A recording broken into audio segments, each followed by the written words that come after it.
एक तरफ मुख्यमंत्री हेमंत सोरेन जनता के द्वार पर सरकार को लेकर जा रहे हैं, वहीं दूसरी तरफ मुख्यमंत्री हेमंत सोरेन के दरवाजा को लगातार ईडी खटखटा रही है। जी हां, ईडी ने छठी बार सीएम हेमंत सोरेन को समन भेज दिया है।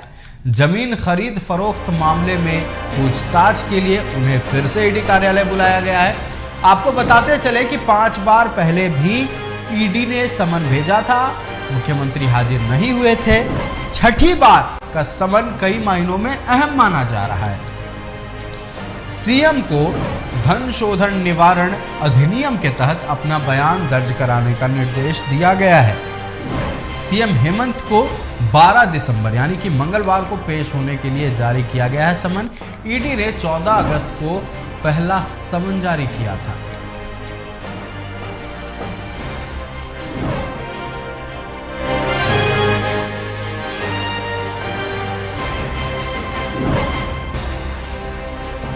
देखिए, आप तो मैं मुख्यमंत्री जी को सलाह दूंगा, भाई आप तो बिना देर किए उनको जाना चाहिए, हाजिर होना चाहिए, बताना चाहिए,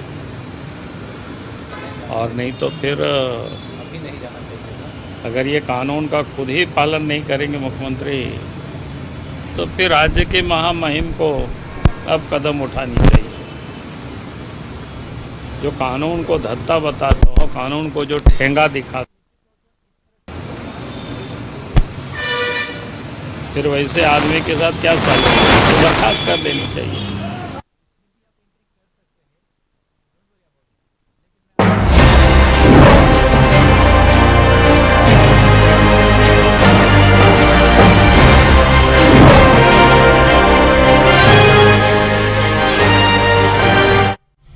एक्शन ईडी का है, लेकिन रिएक्शन राजनीतिक गलियारों में देखने को मिल रहा। तमाम जानकारी के साथ हमारे सहयोगी राहुल लगातार बने हुए हैं। राहुल, छठी बार बुलाया गया है मुख्यमंत्री हेमंत सोरेन को जमीन घोटाला मामले में पूछताछ के लिए ईडी कार्यालय। 5 समन जारी हुई थी, लेकिन इस बार चर्चा छठे समन को लेकर ज्यादा हो रही है। कारण क्या है राहुल? देखिए, मनी लॉन्ड्रिंग मामले और जमीन घोटाले को लेकर मुख्यमंत्री हेमंत सोरेन को लगातार ईडी की ओर से समन जारी किया जा रहा है। हालांकि छठवीं बार समन जारी किया गया है। पहली बार 8 अगस्त को ईडी की ओर से समन जारी किया गया था मुख्यमंत्री हेमंत सोरेन को, और 14 अगस्त को पूछताछ के लिए कार्यालय बुलाया गया था। हालांकि पहले समन के बाद एक कयास लगाए जा रहे थे कि मुख्यमंत्री हेमंत सोरेन कोर्ट का रुख करेंगे। हालांकि मुख्यमंत्री हेमंत सोरेन ने सुप्रीम कोर्ट में याचिका दायर की थी, लेकिन सुप्रीम कोर्ट ने उस याचिका को सुनवाई से इंकार कर दिया, जिसके बाद मुख्यमंत्री ने उस याचिका को सुप्रीम कोर्ट से वापस लेते हुए हाई कोर्ट का रुख किया था, लेकिन उन्हें हाई कोर्ट से भी किसी तरह की राहत नहीं मिली। हालांकि इसके पहले भी अक्टूबर महीने में मुख्यमंत्री हेमंत सोरेन को 5वां समन जारी किया गया था और 4 अक्टूबर को पूछताछ के लिए कार्यालय बुलाया गया था, लेकिन उसके बावजूद मुख्यमंत्री हेमंत सोरेन कार्यालय पूछताछ के लिए नहीं पहुंचे थे। और अब आज फिर समन जारी करके कल यानी 12 दिसंबर को पूछताछ के लिए बुलाया गया है। पूरा मामला बड़गाई अंचल के एक भूखंड से जुड़ा हुआ है। हालांकि जमीन घोटाले मामले में अमित अग्रवाल की बात करें या पूर्व आईएएस डीसी और निलंबित आईएएस अधिकारी छवि रंजन की बात करें, दिलीप घोष की बात करें, या बड़गाई अंचल के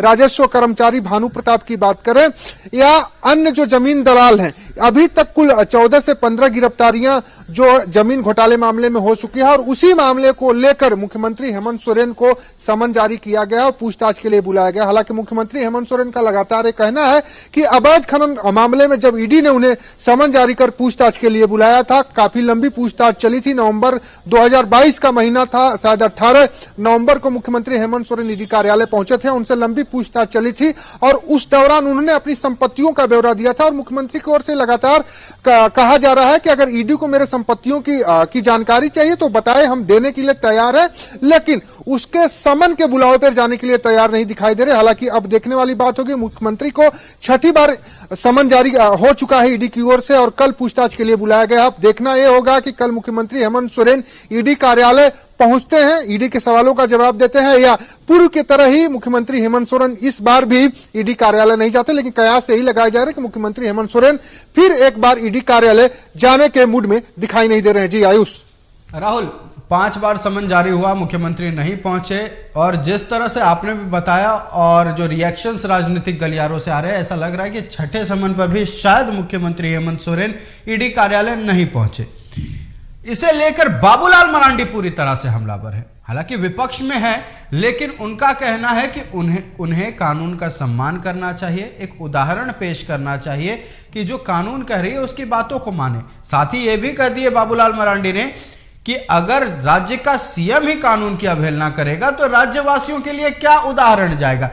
क्या ये इस तरह से सीएम हेमंत सोरेन को घेरना ये दर्शा रहा है कि आने वाले चुनाव में भी ईडी एक मामला, एक मुद्दा होगा हेमंत सोरेन को और जेएमएम को घेरने के लिए?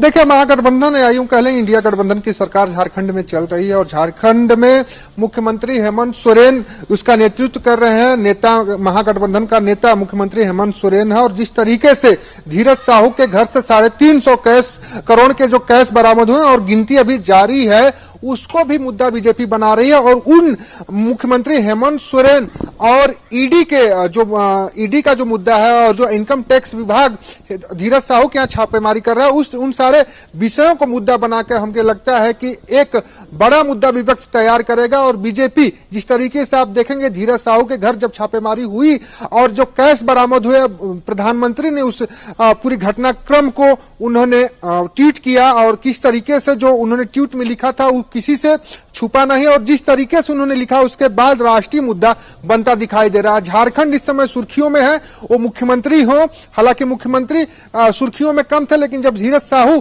के यहाँ आईटी का रेड हुआ उसके बाद झारखंड पूरी तरीके से नेशनल मीडिया के सुर्खियों में बना हुआ है। तो इस एक तरह से हम कह सकते हैं जिस तरीके से बाबूलाल मरांडी हेमंत सोरेन सरकार या सोरेन परिवार को घेरते नजर हमेशा आते हैं, बीजेपी हमेशा हर एक ऐसा कोई मौका नहीं छोड़ती है जब हेमंत सोरेन परिवार को घेरे नहीं।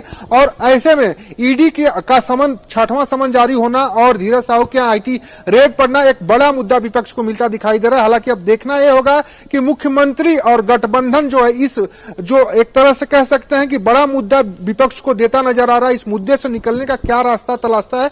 क्योंकि जिस तरीके से छापेमारी हुई है और ईडी लगातार झारखंड में कार्रवाई कर रही है, उससे साफ दिखाई दे रहा है कि महागठबंधन की जो सरकार चल रही है, इंडिया गठबंधन की जो सरकार झारखंड में चल रही है, उसे चुनाव के समय एक बड़ा मुद्दा विपक्ष को दे दिया और इस जनता को फेस करना इंडिया गठबंधन को झारखंड में मुश्किल दिखाई दे रहा है। फिलहाल की अगर बात करें तो मुख्यमंत्री की मुश्किलें लगातार बढ़ती जा रही हैं, क्योंकि न उन्हें सुप्रीम कोर्ट से राहत मिली है, न हाई कोर्ट से राहत मिली है और ईडी भी राहत देने के मूड में फिलहाल दिखाई नहीं दे रही। ईडी की लगातार कार्रवाई जारी है।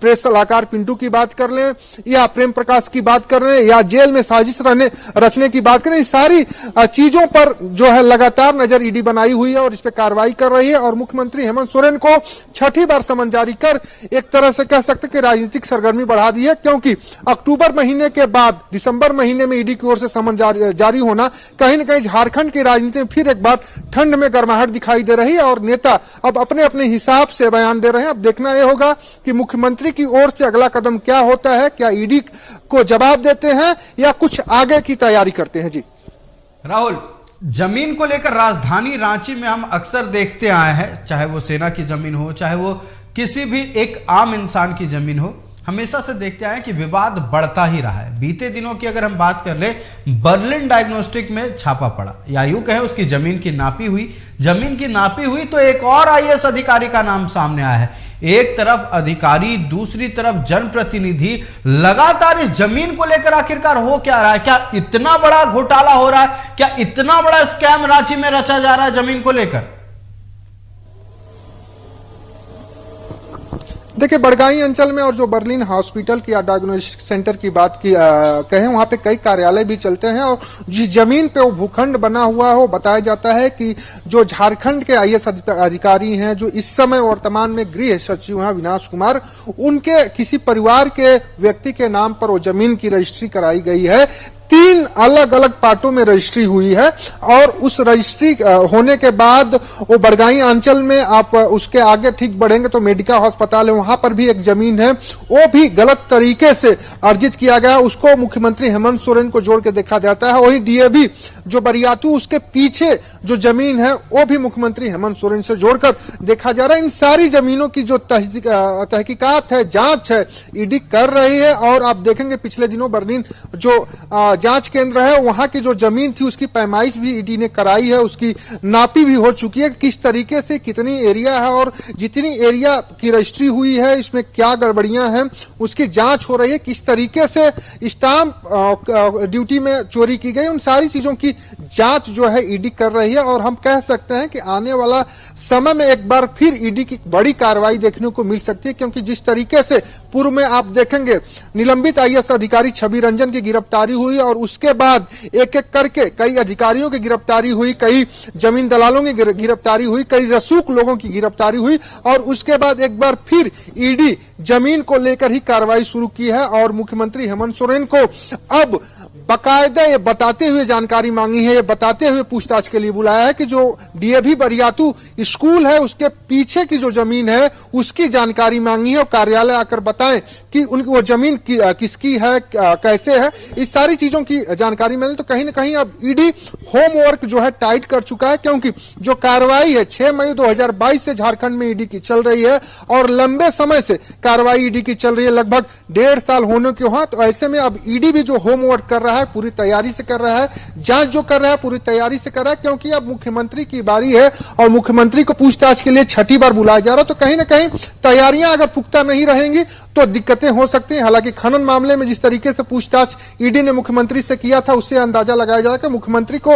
हो सकता है कि कोई रास्ता मुख्यमंत्री निकाले, लेकिन फिलहाल की अगर बात करें तो मुख्यमंत्री की ओर से कोई रास्ता निकलता दिखाई नहीं दे रहा है। समझ में कह सकते हैं जो उनके विधिक सलाहकार हैं उन्हें भी नहीं आ रहा किस तरीके से ईडी को हैंडल किया जाए, क्योंकि न सुप्रीम कोर्ट मुख्यमंत्री का सुन रहा है न हाई कोर्ट सुन रहा है।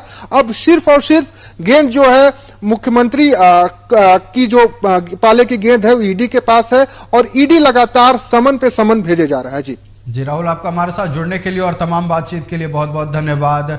मुख्यमंत्री हेमंत सोरेन को 6ठी बार ईडी ने समन भेजा है, मामला जमीन घोटाला से जुड़ा है। अब देखना यह है कि मुख्यमंत्री हेमंत सोरेन क्या ईडी कार्यालय पहुंचते हैं, क्योंकि एक तरफ सरकार आपके द्वार कार्यक्रम उनका लगातार चल रहा है, दूसरी तरफ ईडी लगातार उनके दरवाजे पर दस्तक दे रही है, उन्हें बार बार बुला रही है कि आइए जमीन घोटाले मामले में आपसे पूछताछ होगी। वहीं मुख्यमंत्री हेमंत सोरेन का भी कहना है कि हम सारा ब्यौरा देने के लिए तैयार हैं, लेकिन अब देखना यह है कि क्या 6ठे समन पर मुख्यमंत्री हेमंत सोरेन ईडी कार्यालय पहुंचते हैं।